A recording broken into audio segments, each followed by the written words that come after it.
Ladies and gentlemen, we will commence. Prime Ministers, Honorable Prime Ministers, Minister for Deputy Prime Minister and Minister for Defense, Minister for Defense for Papua New Guinea, and Foreign Minister, Mr. Conroy. Very good morning to you all, and ladies and gentlemen, welcome to this signing ceremony. This morning we will view the signing of the joint communiqué on the Papua New Guinea Australia Mutual Defence Treaty, also known as the Papua Treaty. Earlier this year, Papua New Guinea and Australia agreed to pursue this treaty, which builds on our unique security relationship and long history of defence cooperation. Papua New Guinea and Australia, as independent sovereign states, have agreed to the text of this treaty so our two countries can support each other's security and contribute to a region that is peaceful, stable, and prosperous. Papua New Guinea is proud to be hosting this signing ceremony today during the celebration of our 50th anniversary of independence. The joint communiqué will be signed by the Honourable James Marape, Prime Minister of Papua New Guinea, and the Honourable Anthony Albanese, Prime Minister of Australia. I now invite the Honourable James Marape and Honourable Anthony Albanese to sign the joint communiqué.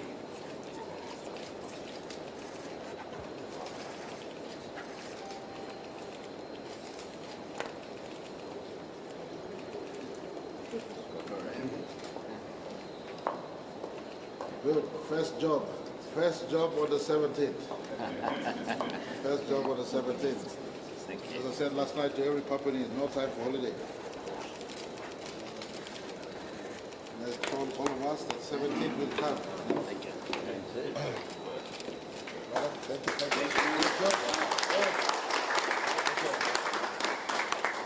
And, we will head to the press address, but the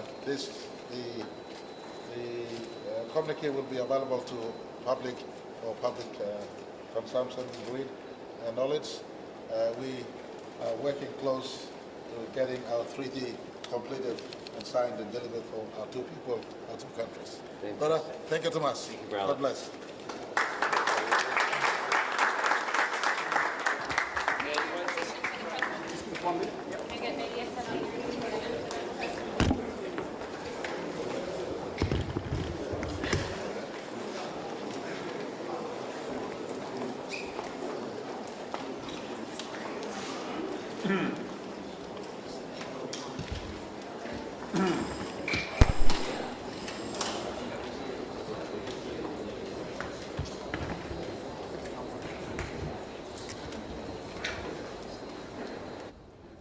All right, thank you, ladies and gentlemen.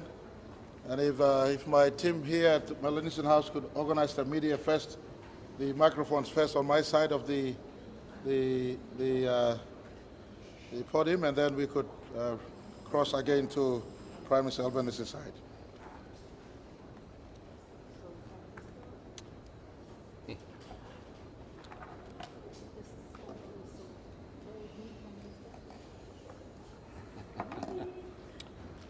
All right, thank you very much, and to Papua New Guinea, happy 50th anniversary. Yesterday was reflection.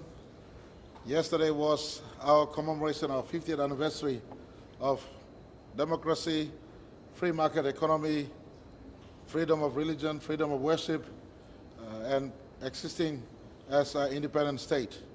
And we are pleased, I am pleased on behalf of every sons and daughters of our country to acknowledge that on my right hand is the Prime Minister of Australia, the present Labour leader of the Australian Labour Party, under whose words we're having this press conference today.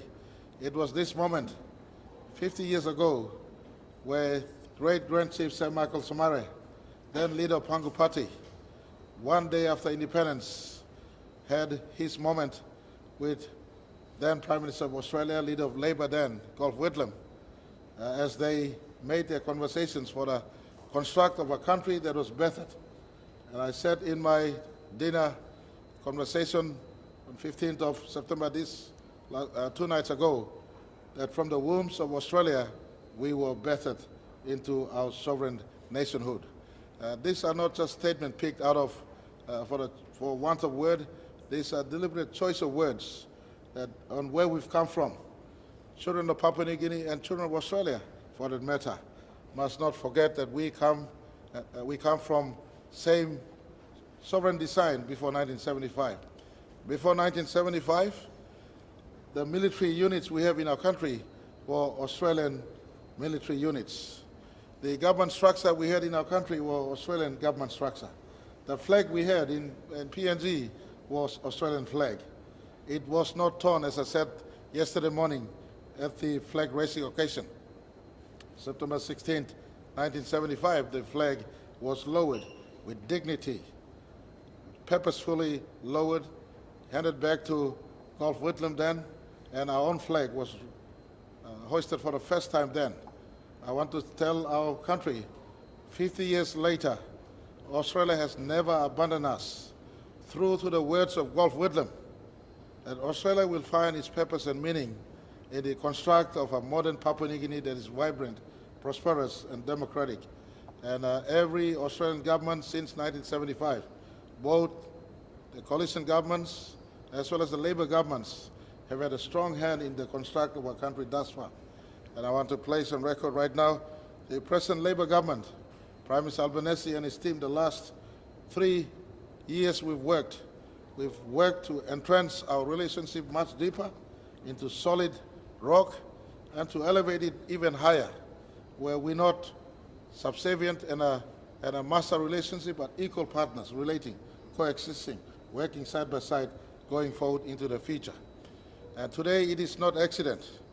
We decided to have this bilateral meeting to discuss on security issues, to discuss on people issues, and how people to people and our two nations in as far as coexistence of our security apparatus and environment can assist our space. Lest we forget, Australia is a big continent with huge ocean space and airspace.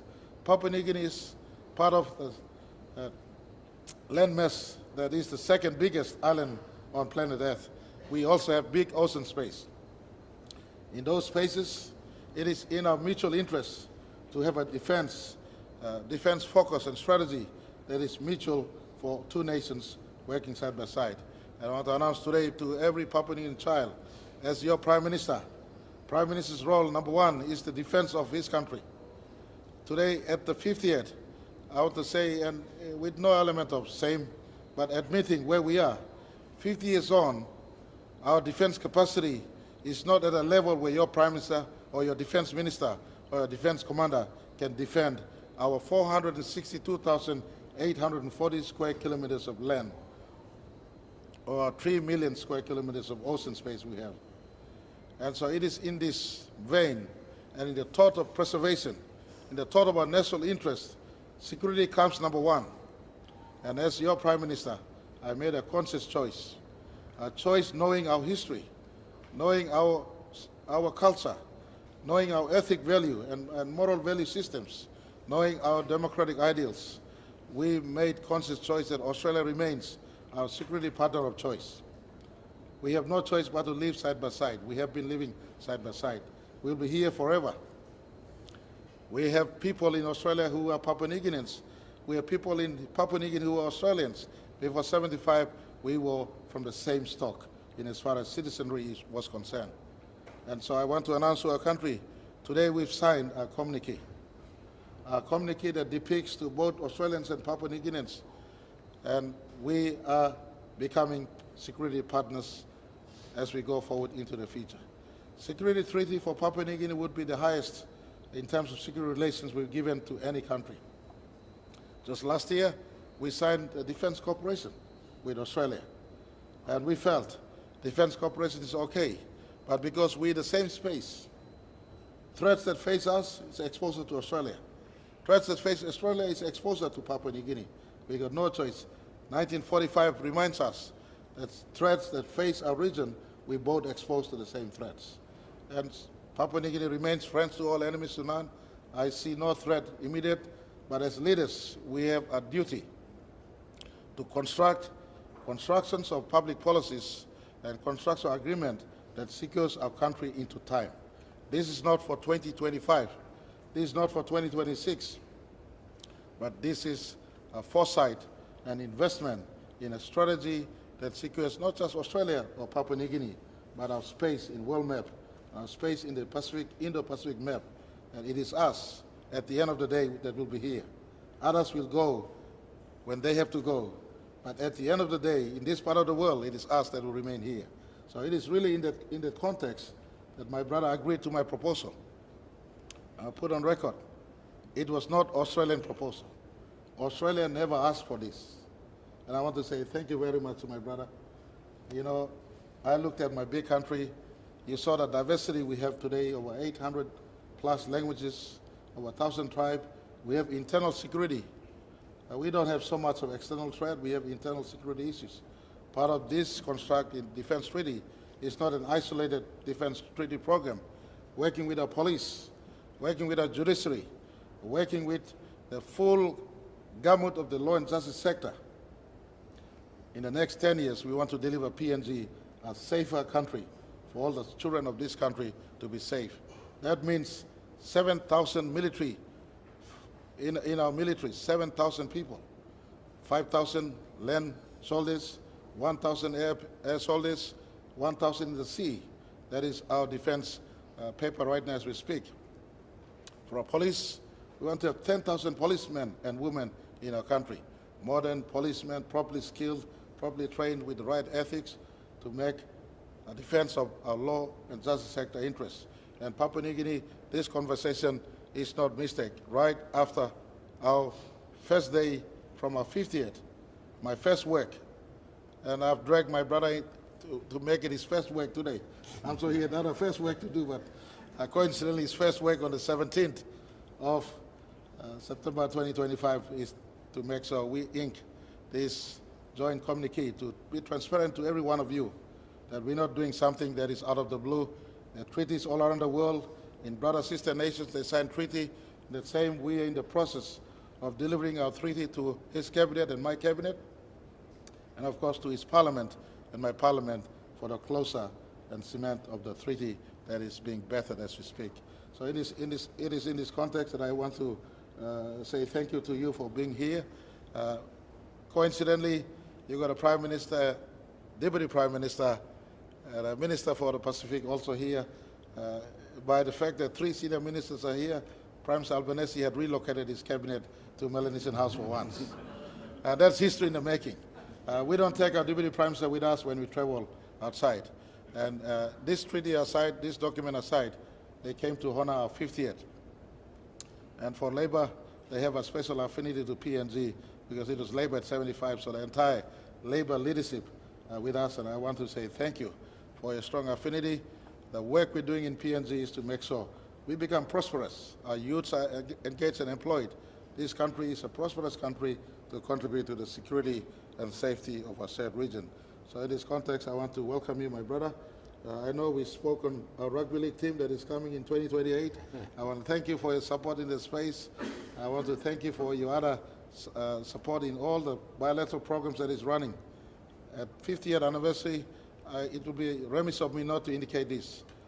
At our 50th, Australia remains head and shoulders above any other bilateral nation we have in as far as support for our development cause. Thank you, Australia. Please. Well, thank you so much, my friend. It has been a great honour for myself and the Deputy Prime Minister and the Defence Minister and the his assistant in Defence, but also the Pacific, Pat Conroy, for us to be here celebrating what is a momentous and historic occasion. Yesterday we celebrated 50 years of history, 50 years of independence and the birth of a great nation. Today we take historic steps going forward as well. Australia and PNG are the closest of neighbours. Saibai Island, you can look across and you can see PNG literally. And we are the truest of friends. We're there for each other when times are tough, but we take pleasure and joy in each other's achievements. All Australians congratulate the people of Papua New Guinea on the 50th anniversary of their nation's independence. And last night was truly a spectacular occasion. It's been very special to join the Prime Minister and his colleagues here, and also to attend the state dinner with His Royal Highness the Duke of Edinburgh as well, representing His Majesty King Charles on Monday evening. And I've got to say as well that the message from His Majesty last night was a real highlight. The fireworks were fantastic, the drone show was extraordinary, but the best element of last night was the people, showing the diversity of Papua New Guinea's population, the celebration of all those young people out there on the field, dancing, celebrating with joy.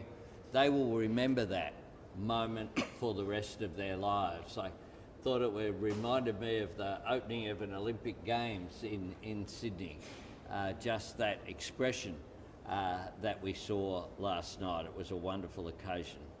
And it followed in 1975, our great predecessors, Grand Chief Sir Michael Samare, and it was wonderful to see his relatives once again there over the last couple of days. Prime Minister Gough Whitlam celebrated the birth of an independent Papua New Guinea. Independence was, in Gough's words, an idea whose time has come. While Papua New Guinea independence was formalised by an act of the Australian Parliament, it was made possible not by that. It was made possible by the acts of courage, imagination and leadership from the people of Papua New Guinea. Because independence was never Australia's gift to give, it was Papua New Guinea's right to assert and your opportunity to seize. It was your people's dream, and together you worked to make it real and have worked to build this nation in the last 50 years. It is fitting that Australia and Papua New Guinea mark this historic anniversary with a partnership that will shape the future. Today, Prime Minister Marape and I have signed a joint communiqué for a PNG Australia Mutual Defence Treaty. The text of this treaty has been agreed and it will be signed following cabinet processes in both countries. This treaty will elevate our relationship to the status of an alliance. It will be Australia's first new alliance in more than 70 years, and only the third in our entire history, along with the ANZUS Treaty with New Zealand and the United States. The treaty, of course, is so important going forward for us. Our Mutual Defence Treaty will build on 50 years of cooperation between our nations, including our long-standing defence relationship. It contains a mutual defence commitment under which both countries recognise that both Australia and PNG have a mutual interest in our security. It also will be a reflection of our shared commitment to regional security, our shared values and the depth of our partnership. Importantly, as Prime Minister Marape has said, this was initiated by Papua New Guinea. It was a request to Australia and it was a request which we readily agreed to. It's a request that is in the interests of building the sovereignty of both of our nations. In addition to today, our security and defence cooperation, of course, we spoke about economic development, investment, infrastructure. Of course, it did come down to rugby league as well, and we look forward to the NRL team commencing here. Our nations share as well great democracies, and one of the things that this treaty will do is to allow for even further training and experience of Papua New Guinea citizens in the Australian Defence Force. We already have a considerable engagement, of course. The second in charge of one of our divisions in Townsville is indeed a Papua New Guinea citizen. They are proud of that and we are proud of that as well. Just half a century ago, we worked towards laying the foundations of what was then a new nation. What we will do with this agreement today is really step up to a new level. We will go through our respective cabinet processes and expect to finalise the signing of the treaty, the words of which have been agreed in coming weeks. As I said, after walking the Kokoda track with Prime Minister Marape last year, Australia and PNG will keep walking together, side by side, step by step, towards the future. And I very much value my friendship with the Prime Minister, but importantly as well, I value the friendship between our two peoples. This, at the end of the day, is a people-to-people relationship, and it will be strengthened in the years ahead. And the measures and steps forward that we've made today will be a part of that. Thank you, Prime Minister. Very good. All right, and for the benefit of everyone, the text of our communiqué will be released to the public, so the public is aware. And it respects our respective sovereignty, but for the construct of a joint coexistence going forward into the future.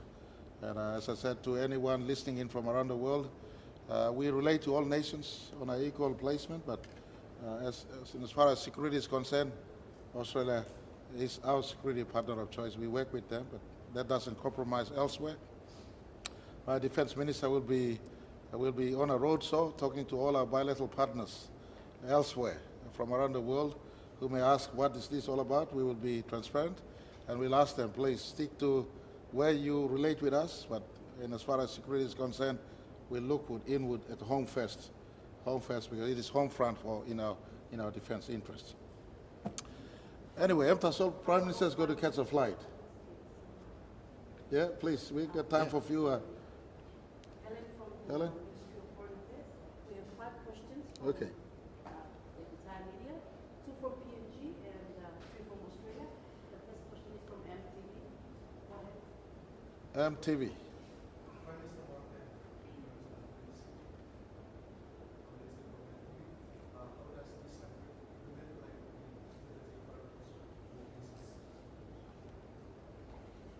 Sorry, beg your pardon? Talk to a bit politically.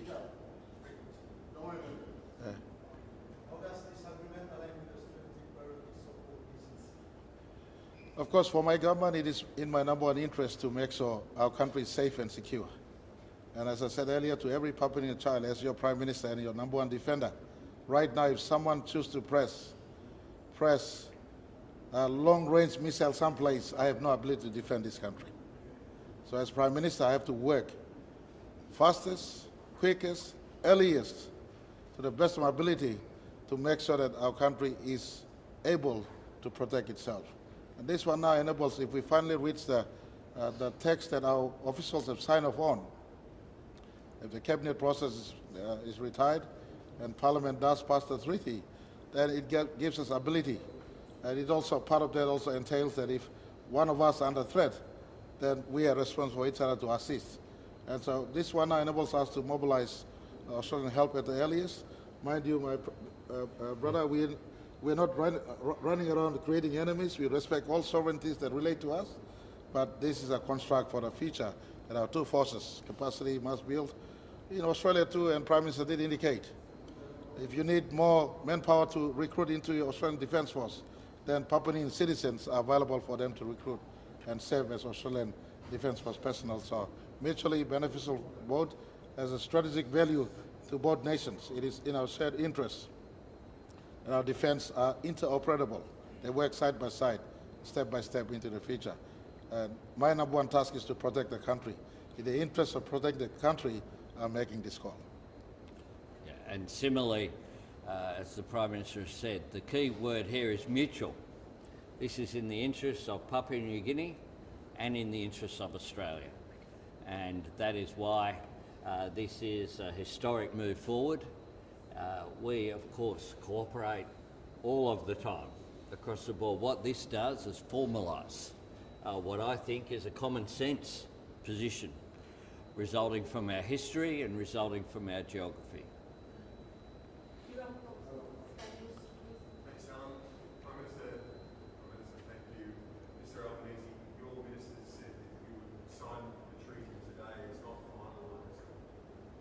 that embarrassing that it hasn't been finalised today? And if it's not finalised, is the NRL deal, rugby deal at risk? Prime Minister Marape, congratulations on the Golden Jubilee, a wonderful celebration. I want to ask you, though, can you guarantee this deal will be done? That you'll stake your leadership on finalising this treaty? Well, could I say that one of the things about this, not just this treaty, but this relationship, is we respect sovereignty and we respect the processes of the Papua New Guinea government. What this is about is the processes of their cabinet that we respect. It's been a busy week this week. Monday, the cabinet members were in various parts of Papua New Guinea. That is perfectly understandable. But the wording has been agreed to. The communiqué today has signed outlines precisely what is in the treaty. We're releasing that for everyone to see today, and this is very positive, very positive. There is no downside in this whatsoever. This is all upside for Australia and upside for Papua New Guinea. And I can't think of a better time for us to be releasing the communiqué than, as I discussed with Prime Minister Marape on Monday, for us to sign a communiqué today on the day after the 50th anniversary of the birth of this great nation.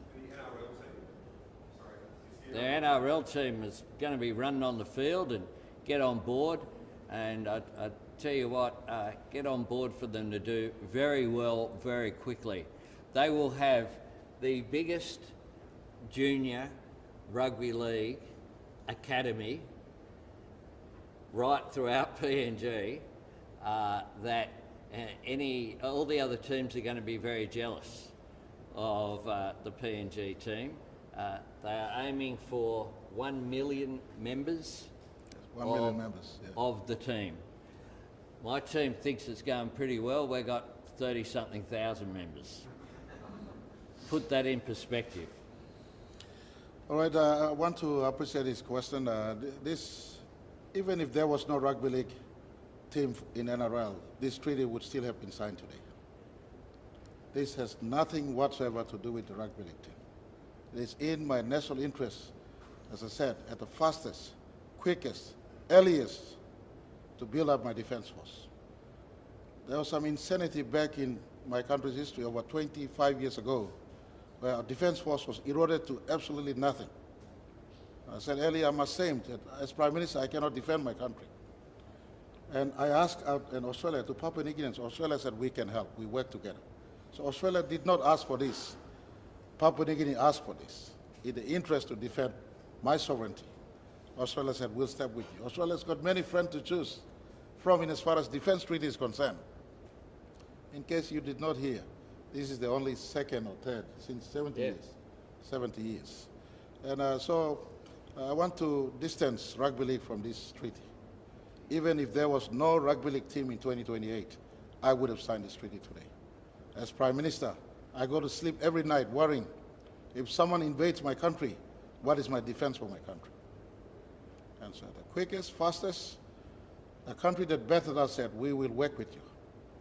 If someone attacks you, we'll put our body in the line. Just like the 1st Papuan Infantry Battalion at 1942 to 1945, in their just one single shotguns, were working side by side with young Melbourneians, young Sydney-siders, young Western Australians who were deployed into Kokoda to fight the war.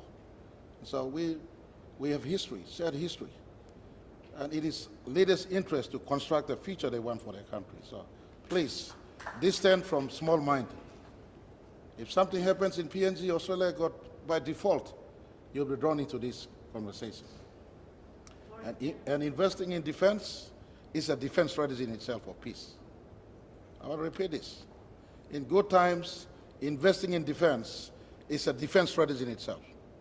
You don't have to wait for war to invest in defense. For PNG, we are friends to all. And that friends to all is a dominant policy that remains. This investment is into capacity Australia may need manpower. We deploy manpower there. You recruit from PNG. Your capacities in technology, etc., we import into PNG. They must be interoperable side by side going forward into the future. Well around have partnerships.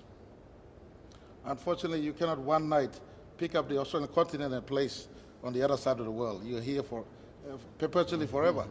I was telling, I think, some people inside, geography and history you cannot change. 2 classes taught by all of us. We all students emerging as and sitting here as learned people. You can never change geography and history. And so we're stuck here forever. And so we got to make do with what we have. And for me, even without a rugby league team, I would have signed this today.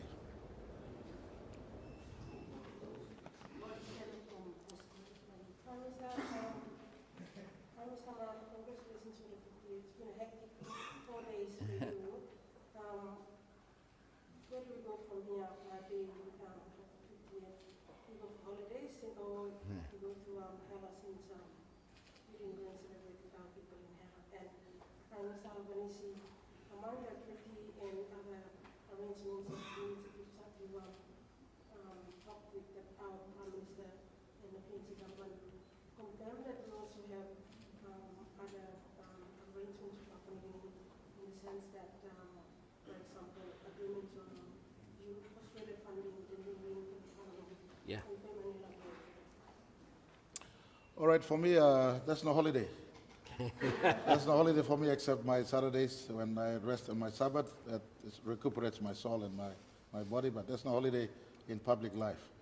And it is a pointer to every Papua New Guinean. As I said last night in the closing ceremony, as we conclude 16th of September, there's a 17th September coming up. What are you going to do on the 17th of September? Are you going to party your way through life or get to serious work and work? This is a pointer to everyone that work for our country the next 50 years must start with no rest for all of us. We want our citizens to enjoy a life in a developed country. That's the dream I have for Papua New Guineans. It starts with us getting back to work. I slept at 2 o'clock last night and I got up for work at 4:30 this morning. I want every Papua New Guineans. You have to give your time to the best ability. You rest only on Sundays or Saturdays. For every public servant, Chief Secretary, and every one of you, my first instruction, work full time or more time. Saturdays and Sundays, I allow you to rest. Every other day, please work for your country. Thanks very much. Australia is very proud of the contribution that we made to the Parliament House here in Port Moresby. And I was proud to be the first foreign leader to address the PNG Parliament. It's something that I will never forget. And Prime Minister Marape addressed our Parliament in Canberra as well in what was a historic occasion. I confirm that Australia's gift to PNG to commemorate the 50th anniversary of independence is the new wing of the Parliament building.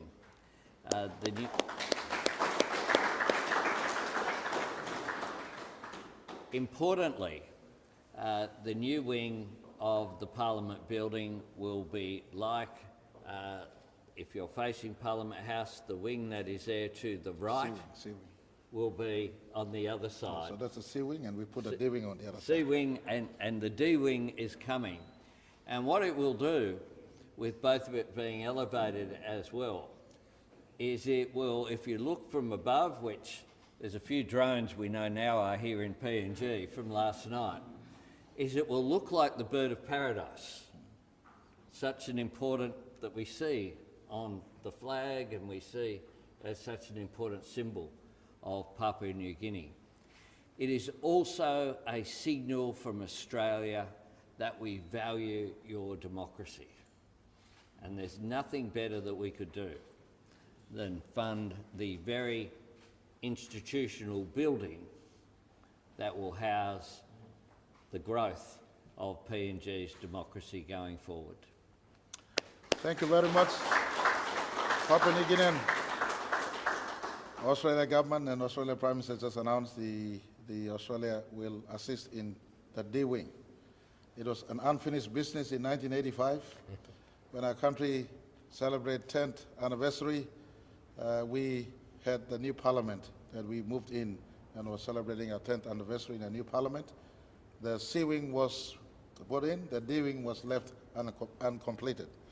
And so 40 years on, since the first move into the new parliament, the Australian government, and I thank every Australian taxpayers, they're again assisting us in the setup of the D wing and part of our reconstruct and borrowing his word, appreciating our democracy that we preserved the last 50 years. Thank you, Thomas. All right, Miriam, ABC.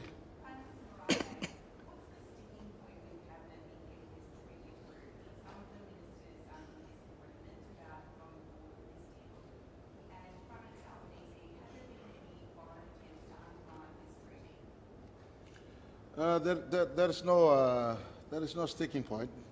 The communiqué we signed establishes the core principles of the treaty that has been processed below the cabinet level. So both cabinets go to run the process to run, and then after cabinet gives its blessing, it goes to Parliament for the treaty to be ratified. These important institutional processes are running, so we're not running a military dictatorship here. It's a democracy we're running. So you got to run you got to allow the process, due process, to complete its course. Process of cabinet is confined to the cabinet itself. That's the reason why you call it cabinet. What happens in cabinet stays in cabinet. What comes out is in a democracy, majority agrees. And as I say today, the cabinet will have a handle on this matter. As soon as cabinet finishes it, it will then be processed to the next stage. And we anticipate to have a quick turnaround. Answering the first question raised by our friend from Sky, it will not be delayed. It's an important, monumental occasion to commemorate our 50th anniversary. And as I said earlier in my speech, there is no greater task for a Prime Minister than security of its sovereignty. And so to make this as a poignant occasion with this poignant statement, my cabinet will process it at the very earliest. When cabinet resumes, this matter will be processed. I will be out of the country. Deputy Prime Minister will chair the cabinet to go through this. And as the cabinet processes this, then it will go to the next stage. We have an imminent PNG Australia ministerial meeting that is coming up. We hope that the next stage, these discussions then find its place in the agenda of the PNG Australia Ministerial Forums. It's an annual dialogue that takes place every year in any case. As it goes through the annual ministers meeting, then both parliaments then will have a handle on this one. I will bring to my parliament, he will of course bring to his parliament, and we run this. So this is a process that is, a deep process that is running. We don't run it through his call or my call. The entire process must funnel it through. Yeah, the answer to your question to me is no. Yeah. Thank you. Prime Minister Albanese, this is twice in a week after Vanuatu you're returning home without an anticipated security agreement. Are you overreaching here, trying to convince specific countries to sign on to these deals when they aren't ready for them? And Prime Minister Marape, thank you very much for your hospitality. Thanks for having us in your country. Are you concerned that another nation, perhaps China, now they have a window of opportunity, maybe trying to lobby your ministers to scuttle this deal? On the first, this was a request from Papua New Guinea to Australia. So I think that answers your question. This is a request from PNG to Australia, to which Australia agreed. Processes, democracies aren't the same as authoritarian regimes. They go through processes. We respect them. As much as processes are important and sovereignty is important, and we respect it. And Papua New Guinea will go through its cabinet processes, but we have been agreed on the words in this treaty. We have not had a new alliance in more than 70 years. This is a very significant agreement going forward, and it will be, of course, finalised, as the Prime Minister has said. We have coming up our ministerial meeting, which is an annual event that will take place this time in Australia because we are the hosts, and the dates of that are being finalised, but we expect that they obviously will be this year, and next month is what we are looking at. All right, in terms of your issue on and your reference to China, I want to ask all of you, as you stay in PNG, please let's give respect to China. China has been an enduring friend of PNG for the last 50 years. We maintain one China policy. But China also knows clearly that in as far as security, we have our security partners of choice. And so this has in no way, shape and form, Chinese have any hand in saying don't do this, etc.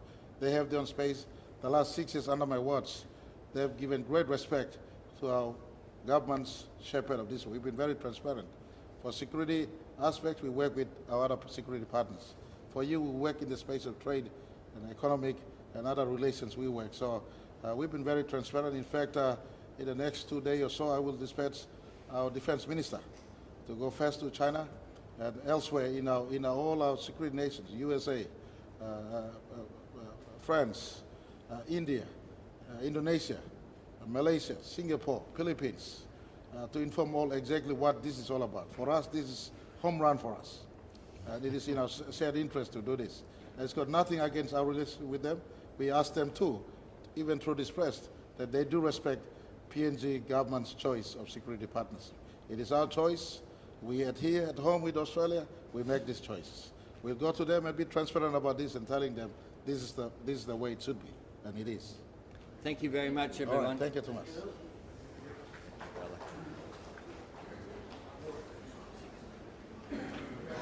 Oh no.